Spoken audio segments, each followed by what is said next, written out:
앞으로 오후 예배 때 우리 뭐 하나씩 좀 준비해 오시죠. 말로만 그냥 사랑합니다 그러지 말고 전에 우리 했던 대로 뭐 한 가지씩 뭐든지 좋아요.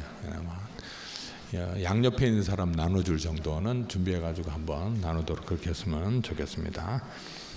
자, 오늘 우리 요한복음 20장 1절부터 10절까지 말씀을 보시면 예수님이 부활하고 난 뒤에 사건을 기록하고 있습니다. 근데 오늘 우리가 이 말씀을 좀 보면서 우리가 좀 살펴봐야 될 것은 그 9절의 말씀에 있는 내용입니다. 그들은 성경에 그가 죽은 자 가운데서 다시 살아나야 하리라 하신 말씀을 아직 알지 못하더라 라고 하는 내용입니다. 이거는 이때 있었던 내용은 아니고 사실은 나중에 이것을 편집하면서 나중에 이것을 기록해 넣은 것입니다. 그러니까 사건과 관련된 것이 아니라 이 사건을 설명해 주고 있는 것이죠. 우리가 여기 있는 막달라 마리아와 비슷하게 행동할 때가 참 많아요. 내용을 한번 보도록 하겠습니다. 막달라 마리아가 무덤에 와서 뭘 보게 됩니까? 무덤에 와 예수님을 안치한 그 무덤에 와서 보니까 무덤 문에 막혀 있었던 그 돌이 어떻게 돼 있어요? 돌이 옮겨진 것을 봤어요. 옮겨진 것을 보고 이 막달라 마리아는 제자들에게 달려갑니다. 달려가서 뭐라고 얘기합니까? 자, 2절 말씀에 중간에 보면 사람들이 주님을 무덤에서 가져다가 어디 두었는지 우리가 알지 못하겠다. 자, 돌이 무덤에 옮겨진 것을 보고 이 막달라 마리아는 어떻게 생각했느냐 하면 누가 예수님의 시신을 도둑질해 갔구나 그렇게 생각했어요. 사실 예수님에 대한 슬픔이 아직도 다 가시지 않았어요. 예수님께서 십자가에 죽으셨다라고 하는 그 슬픔이 아직도 사람들의 마음속에 그대로 남아있어요. 그래서 그나마 예수님의 무덤이라도 보려고 왔는데 와서 보니까 돌이 옮겨져 있단 말이죠. 그걸 보고서는 이 막달라 마리아가 가서 뭐라고 얘기하느냐면 누가 예수님의 시신을 도둑질해 갔습니다. 그렇게 얘기합니다. 제자들도 와서 그 상황을 확인해 봅니다. 그리고는 제자들도 다른 이야기가 없어요. 자, 그런데 9절 말씀에서는 뭐라고 얘기하고 있습니까? 성경에 이들이 지금 알지 못하는 게 있는데 뭐냐면 말씀을 알지 못해요. 무슨 말씀을 알지 못하느냐 하면 죽은 자 가운데 다시 살아나야 하리라 하신 말씀을 아직 알지 못하더라 그렇게 말하고 있어요. 알았다면 어떻게 돼요? 뭐가 달라질까요? 알았다면 똑같은 상황이에요. 무덤에 와서 예수님의 무덤을 봤는데 그 무덤에 돌이 옮겨져 있는 것을 보면 말씀을 알고 있으면 어떻게 생각합니까? 예수님이 부활하시구나. 이게 다른 거죠. 이 차이점을 우리가 좀 잘 봐야 합니다. 오늘 우리가 하나님의 말씀을 가지고 적용할 때 우리가 하나님의 말씀을 알고 있으면 나의 상황을 내 눈에 보이는 대로 내 생각대로 판단하지 않을 수 있어요. 하나님께서 지금 무슨 일을 하고 계시는가 그걸 우리가 하나님의 말씀을 통해 볼 수 있어요. 근데 그 말씀을 보지 않으면 하나님은 어떻게 하시는지 알 수가 없어요. 그러니까 내가 할 수 있는 추측을 가지고 판단을 하는 거죠. 그래서 우리가 이 부분을 우리가 잘 살펴봐야 합니다. 우리가 믿음으로 산다라고 하는 것은 다른 말로 얘기하면 하나님의 말씀으로 삽니다 그 얘기예요. 하나님께서 내 삶 속에 지금 하나님께서 어떤 일을 하고 계시는가 그걸 우리가 하나님의 말씀을 통해서 듣고 그 말씀을 붙잡고 나의 삶을 보는 거예요. 지금 하나님께서 나와 동행하시는구나. 하나님께서 내 삶을 인도하시는구나. 그렇게 보는 거예요.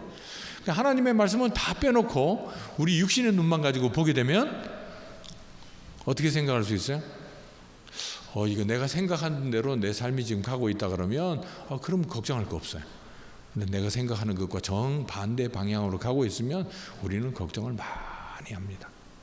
그것 때문에 우리는 어떤 마음을 가지게 되느냐 하면 마음속에 큰 슬픔을 가지고 있어요. 이 슬픔은 잘못된 겁니까? 잘된 겁니까? 사실은 우리가 갖지 말아야 할 슬픔이에요. 말씀만 알았다면 슬퍼할 이유가 하나도 없는 거예요. 오히려 예수님의 무덤에서 그 돌이 옮겨진 것을 보고 세마포가 놓여져 있는 것, 머리에 쌌던 수건이 놓여져 있는 것을 보게 되면, 이야, 정말 주님께서 말씀하신 대로 부활하셨구나. 그러면 슬픔의 장소가 되는 것이 아니고 하나님의 말씀이 이루어진 기쁨의 장소가 되는 것을 볼 수 있어요. 이게 하나님의 말씀으로 보느냐 보지 않느냐, 그 차이입니다. 그래서 오늘 우리의 삶 속에 이 하나님의 말씀을 가지고 우리의 삶을 보는 훈련을 우리가 잘 해야 됩니다. 달력에도 여러분들 가지고 있는, 우리 교회에서 나눠준 달력에도 보면 말씀이 많이 적혀 있죠. 그 말씀을 자세히 보시기 바랍니다. 성경 구절 같은 것을 볼 수 있는 대로 자세히 보세요. 그걸 그냥 성경 구절만 보고 마음으로만 위안을 받으려고만 하지 마시고 그 말씀을 가지고 내 삶을 보려고 하세요. 그래야 하나님께서 무슨 일을 하고 계시는가 하는 것을 알 수 있습니다. 자, 이 시간 성경을 우리 한 군데 찾아보도록 하겠습니다. 역대하 20장. 자, 역대하 20장.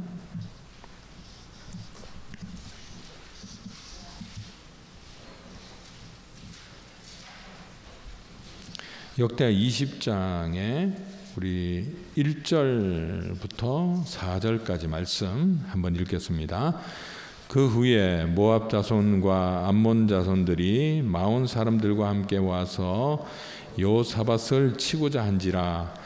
어떤 사람이 와서 여호사밧에게 전하여 이르되, 큰 무리가 바다 저쪽 아람에서 왕을 치러 오는데 이제 하사손다말 곧 엔게디에 있나이다 하니, 여호사밧이 두려워하여 여호와께로 낯을 향하여 간구하고 온 유다 백성에게 금식하라 공포하며, 유다 사람이 여호와께 도우심을 구하려 하여 유다 모든 성읍에서 모여와서 여호와께 간구하더라. 자, 지금 어떤 상황입니까? 지금 모압 자손과 암몬 자손, 마온 자손, 이런 사람들이 연합군이 여호사밧을 치기 위해서, 유다를 치기 위해서 지금 오고 있다 하는 소식이 전해졌어요. 여호사밧이 지금 이 사람들과 상대해서 이길 가능성이 있었다 그러면, 그러면 우리도 한번 군사를 준비해 가지고 한번 싸워볼까? 그렇게 할 수 있을 텐데 여호사밧은 어떻게 합니까? 두려워하여, 그렇게 말해요. 그러면서 하나님께 기도하고 온 유다 백성에게 금식하라, 그렇게 공포를 합니다. 너무 두려운 거예요. 자, 이 두려운 상황 속에서 이들이 하나님께 기도하기 시작합니다. 기도하기 시작하는데 지금 이 사람들의 마음속에는 지금 이 연합군을 상대해서 이길 만한 힘이 자기들에게는 없다는 것을 알고 있어요. 그래서 조금 더 봐서 12절과 13절 말씀 한번 보시죠. 12절 13절 같이 한번 읽겠습니다. 우리 하나님이여 그들을 징벌하지 아니하시나이까. 우리를 치러 오는 이 큰 무리를 우리가 대적할 능력이 없고 어떻게 할 줄도 알지 못하고 오직 주만 바라보나이다 하고, 유다 모든 사람들이 그들의 아내와 자녀와 어린이와 더불어 여호와 앞에 섰더라. 이 사람들이 얼마나 지금 다급한 상황인가 하는 것을 알 수 있어요. 뭐 어떻게 이거 지금 이 전쟁을 어떻게 해야 될런지 무슨 아이디어가 아무 생각이 떠오르지 않아요. 그런 가운데 두려움만 엄습하고 있는 그런 상황입니다. 이때 하나님께서 레위 사람 야시엘이라고 하는 사람에게 하나님께서 말씀을 주십니다. 15절에 있는 말씀, 15절 말씀 같이 한번 읽겠습니다. 야시엘이 이르되 온 유다와 예루살렘 주민과 여호사밧 왕이여 들을지어다. 여호와께서 이같이 너희에게 말씀하시기를, 너희는 이 큰 무리로 말미암아 두려워하거나 놀라지 말라. 이 전쟁은 너희에게 속한 것이 아니요 하나님께 속한 것이니라. 16절 내일 너희는 그들에게로 내려가라. 그들이 시스 고개로 올라올 때 너희가 골짜기 여기 여루엘 들 앞에서 그들을 만나려니와 17절 이 전쟁에는 너희가 싸울 것이 없나니 대열을 이루고 서서 너희와 함께한 여호와가 구원하는 것을 보라. 유다와 예루살렘아 너희는 두려워하지 말며 놀라지 말고 내일 그들을 맞서 나가라. 여호와가 너희와 함께하리라 하셨느니라. 아멘. 자, 지금 상황은 달라진 게 있나요, 없나요? 상황은 달라진 게 하나도 없어요. 하나도 달라진 것이 없고, 다만 달라진 것이 있다면 하나님께서 말씀하시는 거예요. 하나님의 말씀이 뭐죠? 하나님께서 뭘 하실 것인가 라고 하는 것을 이 여호사밧에게 알려주는 거예요. 자, 이 말씀을 우리가 듣고 상황을 보느냐, 믿고 상황을 보느냐, 아니면 하나님의 말씀 가지고는 그 지금 뭐 이길 수 있는 무슨 대안이 될 만한 게 지금 아무것도 보이지 않아요. 여호와께서 싸우신다 그랬는데 여호와께서 어떻게 싸우실 건지 지금 알 수 있습니까? 몰라요. 전혀 알지 못해요. 하나님께서 무슨 대책을 우리에게 내가 이렇게 해서 물리치겠다. 그래 우리가 들을 때 그러면 하나님께서 틀림없이 물리칠 수 있겠구나, 이런 생각이 들도록 하나님께서 말씀해 주시면 좋겠는데, 하나님께서 어떻게 하실 것인가 나와 있습니까, 없습니까? 하나도 없어요. 하나님이 하신다, 그 얘기밖에 없어요. 하나님이 하시니까 너희들은 마주 나가기만 해라. 그들을 맞이해라. 나가서 보면 하나님이 어떻게 하시는지 알게 될 것이다. 자, 여러분들이 여호사밧이라고 생각해 봐요. 어떻게 하시겠어요? 둘 중에 하나예요. 하나는 믿고 지금 연합군이 나오는데 하나님의 말씀대로 그들을 맞이하러 나가는 거예요. 둘째는 도저히 못 믿겠어. 해결책이 뭔가 보이지 않아. 그럼 뭐 어떻게 해야 돼요? 도망쳐야 돼요. 어떻게 하시겠어요? 이 믿음이라고 하는 게 참 골치 아파요. 이렇게 보면 하나님께서 어떻게 하시겠다, 구체적으로 우리를 좀 설득을 해 주시면 좋을 것 같아요. 하나님께서 무슨 거기에 무슨 특별한 장치를 어떻게 한다든지, 아니면 하나님께서 뭐 특별하게 뭐 자연의 섭리를 통해서 어떻게 그 사람들을 하시겠다라고 한다든지, 뭔가 이렇게 하나님이 하실 것을 설명을 좀 해주고, 그리고 난 뒤에 뭐 가까이 마주 나갈 것까지 있어요. 괜히 걱정도 되고 염려도 되는데, 그러지 말고 우리는 그냥 여기 그냥 가만히 있고 있다가 하나님께서 알아서 다 해주십시오. 그러면 참 좋을 것 같은데, 하나님께서는 여호사밧에게 어떻게 얘기하느냐면, 너희는 그들에게로 내려가라. 아니 아무 대책도 없는데, 지금 이거 하나님께서 하신다는 것만 빼놓고 난 뒤에 내려가라라고 얘기하는 거는 결국 어떻게 하라는 얘기입니까? 뭐 잡혀서 죽든지 말든지, 그죠? 그렇게 하라는 얘기예요. 하나님의 말씀 순종할 수 있을까요? 쉽지 않습니다. 하나님에 대한 믿음, 하나님이 어떻게 하실 것인가, 그걸 우리가 하나님의 말씀을 통해 아는 겁니다.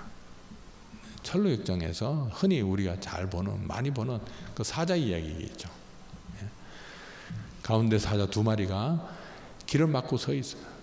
멀리서 보니까 도대체 이 사자 때문에 길을 지나갈 수가 없어요. 근데 가까이 가서 보니까 어떻게 돼 있어요?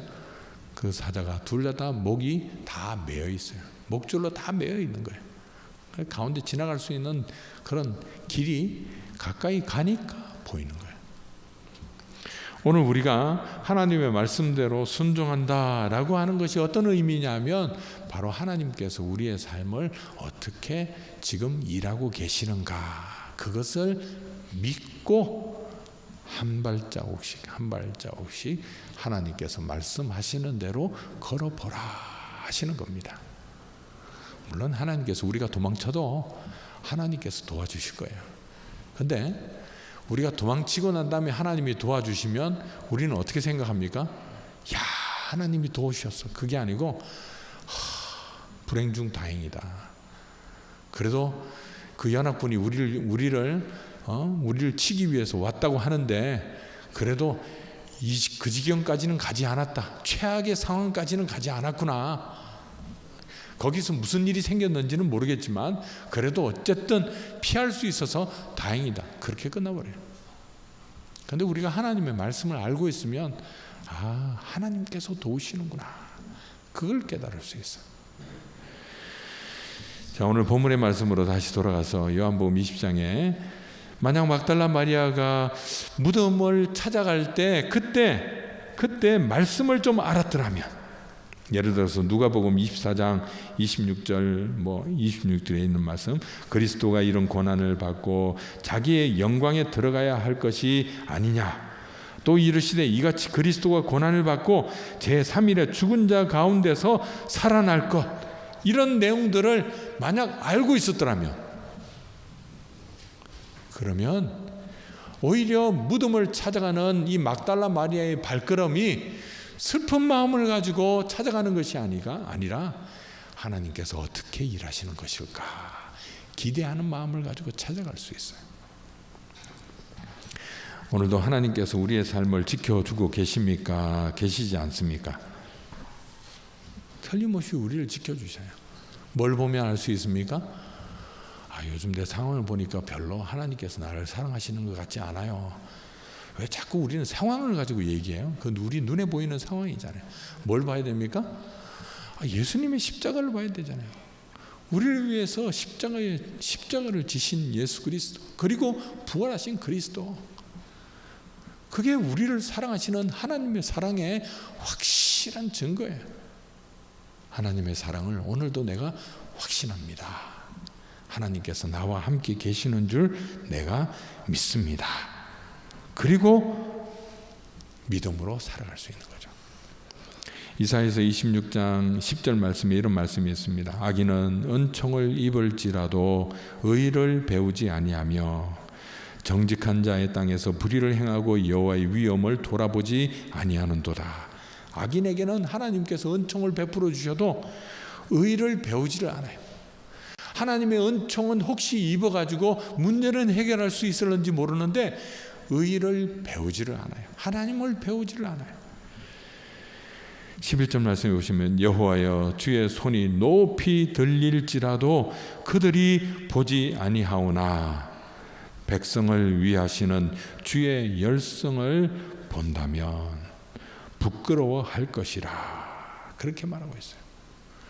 오늘 우리가 하나님께서 우리를 사랑하시고 우리의 삶을 하나님께서 지켜보호 주신다라고 하는 말씀들이 오늘 이 성경 말씀에 가득하게 적혀 있어요.